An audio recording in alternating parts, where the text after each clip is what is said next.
Olá, hoje nós vamos falar um pouquinho sobre o capítulo 5, no item 25, mais propriamente sobre a melancolia. A melancolia, muitas vezes a gente sente uma certa inquietação, mostrando que a vida ela não está seguindo conforme o que a gente planejou. E isso nos leva a refletir, nos leva a ter uma certa melancolia, uma certa tristeza, um certo sentimento de abandono, de desolação. E esses quadros todos que eu acabei de falar, isso pode levar a gente até a ter uma depressão ou uma crise de ansiedade, o que é muito comum nos dias de hoje. Quantas vezes que a gente está em busca de algo, mas a gente não sabe o que é esse algo, né? E a gente não logra êxito também, quando a gente sabe o que a gente quer também, mas isso é mais difícil. E aí a gente passa a ter uma certa tristeza. A gente passa a ter desânimos, a gente passa a nos revoltar com a vida, nos revoltar com o nosso próximo, revoltar com as pessoas que convivem conosco. E isso é muito comum entre marido e mulher, a gente procurar jogar a culpa um no outro, né? A gente acaba renegando até a beleza da vida, não observando as coisas boas que acontecem à nossa volta, porque às vezes acontecem tantas coisas boas, mas às vezes a gente só foca o olho no que está difícil, no que é ruim. E a gente acaba até renegando mesmo a presença de Deus em nossas vidas, que Ele está presente em todos os momentos através da beleza da natureza que a gente vê, através do milagre da vida, através da nossa saúde, e assim vai, né? Mas outras vezes também a tristeza, a melancolia, ela aparece do nada pra gente. A gente não sabe o porquê. Olha, eu estava tão bem ontem e hoje eu acordei com um sentimento de tristeza, com um sentimento de abandono, com um sentimento que está me faltando alguma coisa, né? E aí isso acaba afetando a nossa vida e a gente não sabe nem por que isso acontece. Mas normalmente a gente busca essa alegria sem profundidade, nas coisas efêmeras da vida. A gente procura essa alegria no consumismo, no passeio ao shopping, no uso do cartão de crédito. A gente procura a alegria nas coisas que são transitórias, que são passageiras. E na verdade a gente sabe que a verdadeira alegria estão nas coisas que não são materiais, que são imateriais. Assim como falava Antoine Saint-Exupéry no livro Pequeno Príncipe, né? O essencial ele é invisível aos olhos. E o homem, por muitas vezes, briga, luta, né? Acaba se esforçando muito no dia a dia para a conquista de coisas que são transitórias. Não que as coisas transitórias não sejam importantes. São importantes os bens materiais, porque nós estamos encarnados no planeta Terra, nós precisamos nos alimentar, nós precisamos nos vestir, nós precisamos existir como espíritos encarnados, né? Como corpos físicos. Mas o que a gente vê que acontece hoje muitas vezes é que nós acabamos por dar mais importância a essas coisas transitórias. Imagine a seguinte história: você está sentado na sua casa e você recebe um telegrama do presidente do Brasil. E nesse telegrama ele fala assim para você, está escrito: olha, você tem 3 dias para se preparar, porque você foi convocado em caráter irrevogável, tá? Você não pode falar que não, você vai ter que ir. Daqui a 3 dias você vai para uma missão especial em nome do seu país e nunca mais você vai voltar para a sua cidade. Então você não tem o que fazer, você tem que ir porque você foi convocado. O que você vai fazer então nesses 3 dias que você tem? Você vai se preparar. Olha, você vai ter que ir para uma missão na Antártica. Como é que é o clima na Antártica? O clima na Antártica é muito frio. Então o que eu vou ter que preparar? Adianta levar camisetinha regata? Adianta levar shortinho? Não. Então eu tenho que preparar as roupas adequadas. Como é que é a alimentação na Antártica? Olha, na Antártica não dá para comer fruta porque lá estraga, lá não dá para comer, sei lá, biscoito porque endurece, lá a alimentação é tal, tal, tal. Você vai se preparar para essa alimentação, vai levar.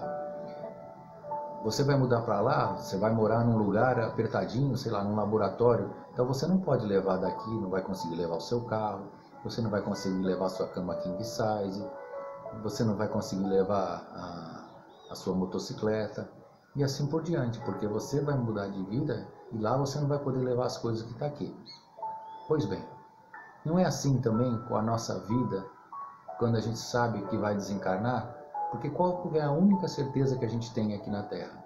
A única certeza que a gente tem desde o momento que a gente nasce é que em algum momento a gente vai desencarnar, só que eu não sei quando. Então essa convocação, eu tenho certeza que ela vai ocorrer em algum momento. Então, se quando ocorrer essa convocação, eu sei que os bens transitórios, aquilo que não é importante, vai ficar, por que eu luto tanto, me estresso tanto para conquistá-los e aquilo que realmente é importante, que não é transitório, que é o amor, que é a caridade, que são os sentimentos, que é o desenvolvimento das virtudes, né? Aquelas virtudes que vão se sobrepor aos meus vícios, eu não me esforço tanto. E aí é por causa disso que às vezes a melancolia chega, porque a gente acaba se baseando em vidas de outras pessoas que às vezes estão ao nosso redor, através de vendo fotos no Facebook, lendo histórias em revistas da banca, e a gente acha que a nossa vida é muito simples, a gente acha que a nossa vida é muito simplória, que a gente não tem nenhuma emoção, mas a gente se esquece que todos nós, todas as pessoas, até aquelas que postam aquelas fotos lindas de família doriana no Facebook, sempre sorrindo, sempre em belos restaurantes, sempre em belas praias, aquilo ali é um momento da foto, mas mal sabemos nós o que se passa no íntimo de cada uma daquelas pessoas. Só que a gente acaba se comparando a eles. E nós temos a mania de achar que a grama do vizinho é sempre mais verdinha que a nossa. E aí é que a gente entra pelo cano, vamos falar assim. Porque normalmente a gente busca uma alegria sem profundidade, a gente busca a alegria nessas coisas efêmeras. A gente busca uma felicidade fácil, né? Aquela felicidade que venha saltar aos olhos e estar conosco todos os momentos, né? Que quem olhar para a gente vê a gente sempre com aquela alegria, com aquele sorriso, com belas roupas, bons carros, né? Pessoas bonitas à minha volta, eu sempre em lugares caros, comendo bem, indo no shopping, podendo gastar o meu cartão de crédito. Mas a gente às vezes busca certas alternativas que não são muito elegantes, nem são muito saudáveis para a gente. E talvez as soluções para essas alternativas que a gente vai buscar seria simplesmente a gente ter a alegria, né, de gostar do que a gente faz, das coisas simples da vida. No século passado, a gente teve um cientista chamado, acho que é Rollo May, e ele se dedicou a entender e estudar sobre a solidão, sobre a tristeza, sobre a melancolia. E esse psicólogo apontou o vazio existencial como um dos problemas fundamentais da época. Mas não era um problema da época, era um problema até hoje. O vazio existencial é algo que afeta todos nós. Porque em algum momento da vida a gente para e começa a refletir quem eu sou, para onde eu vou, o que eu fiz da minha vida, o que eu posso fazer. Geralmente essas reflexões elas chegam já numa idade quando a gente está mais maduro. E aí a gente acaba se cobrando muito sobre o que eu fiz e principalmente sobre o que eu não fiz. A gente acaba se cobrando muito sobre as atitudes que eu tive às vezes perante a minha família, atitudes que eu tive perante as outras pessoas. E aí começa a vir esse chamado vazio existencial que esse cientista assim ele tratou, né? Mas apesar de toda a tecnologia que hoje a gente tem e nos coloca muito próximo dos outros, né, com a internet, o WhatsApp, todas as mídias sociais, o que acontece? A gente continua longe, uma solidão às vezes até doentia. A gente percebe muito nas famílias, o pai está na sala, no telefone celular, a mãe está no quarto no computador, o filho está num quarto e o outro está no outro. Então estão todos muito próximos dentro do mesmo lar, mas ao mesmo tempo tão distantes por causa da tecnologia. Acabam até se falando pelo WhatsApp ali dentro da própria casa. E a gente sabe que isso não é muito bom, né? Porque acaba afastando dos vínculos familiares que são necessários. Esse convívio entre a família, entre os familiares, entre marido e mulher, entre os filhos. Aquele convívio gostoso que a gente tinha, eu me lembro, eu nasci na década de 70, no domingo nós sentarmos na televisão da sala, que só tinha uma televisão, aquele bombril na antena da televisão, a gente assistir Silvio Santos, domingo no parque, comer macarronada, né? Passar a tarde vendo ali os programas do SBT, que era do Silvio, então ali no final da tarde de domingo ver os Trapalhões, que era às 7 horas que eu me lembro, e era gostoso isso na família, só uma televisão, todos ali reunidos em volta da televisão, tendo que acertar ali o vertical da televisão que ficava pulando. Mas hoje a gente não tem mais isso. A tecnologia, ela tem um lado bom, porque consegue nos conectar com notícias, com várias coisas do mundo ao mesmo tempo, mas também tem um lado complicado que acaba afastando as pessoas. E a gente pensando nessas situações, a gente faz algumas considerações referentes a esse tema. Joana de Ângeles, ela assevera que a depressão ela é uma doença da alma e que se sente culpada e não poucas vezes carrega esse sentimento no inconsciente em decorrência de comportamentos infelizes, práticas na esteira das encarnações, devendo em consequência ser tratada no cerne de sua origem. Então o que a Joana de Ângeles está falando aqui para a gente? Que a gente pode ver a tristeza não por um resultado apenas do momento, mas essa tristeza às vezes ela pode estar gravada profundamente no nosso ser. E devido a esses atos e esses comportamentos inadequados do passado, elas ficam voltando para nós. Porque se a gente lembrar, nossas encarnações elas são solidárias. Tudo que eu faço hoje vai se refletir no meu futuro, pode ser nessa encarnação ou numa outra. E o que eu estou passando hoje, com certeza, é consequência de outros atos que eu já tive no meu passado. Então a gente é aquilo, arar o solo corretamente, porque é o que eu vou colher lá na frente. Se eu ponho uma semente de alface, eu vou colher alface. Mas se eu plantar uma sementinha de limão, eu vou colher limão. Então eu tenho que tomar muito cuidado com o meu plantio, porque isso vai refletir lá na frente, com certeza, em situações que eu vou passar, seja nessa encarnação ou em outra encarnação. A gente sabe que todas as minhas atitudes, e principalmente os meus vícios, eles acabam por lesar não só o meu corpo físico. Eu posso lesar o meu corpo físico primeiramente aqui nessa encarnação, mas quando eu leso o meu corpo físico aqui, ele reflete diretamente no meu perispírito. E isso vai ser levado com o meu espírito para a próxima encarnação.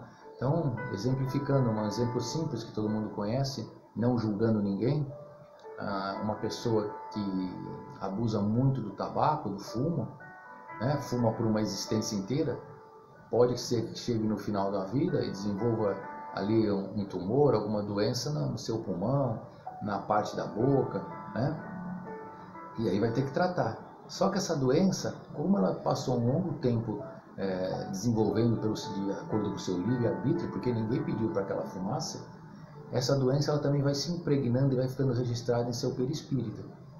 E a gente sabe que para depois desimpregnar, para limpar isso daí, a gente vai precisar de uma nova encarnação, e essa impregnação que está no perispírito, ela vai ter que ser externizada no próximo corpo físico, provavelmente através de uma doença, para que esse perispírito possa ser drenado, limpo, purificado novamente.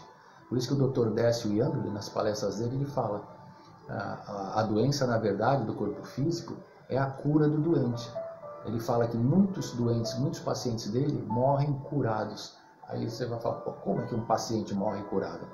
Porque o Dr. Décio fala, porque a doença, ela foi o caminho para que aquele ser, aquele espírito imortal que ali está, aquele princípio inteligente, conseguisse perceber certas atitudes, certas situações que ele estava passando, que era para o aprimoramento, para o desenvolvimento dele.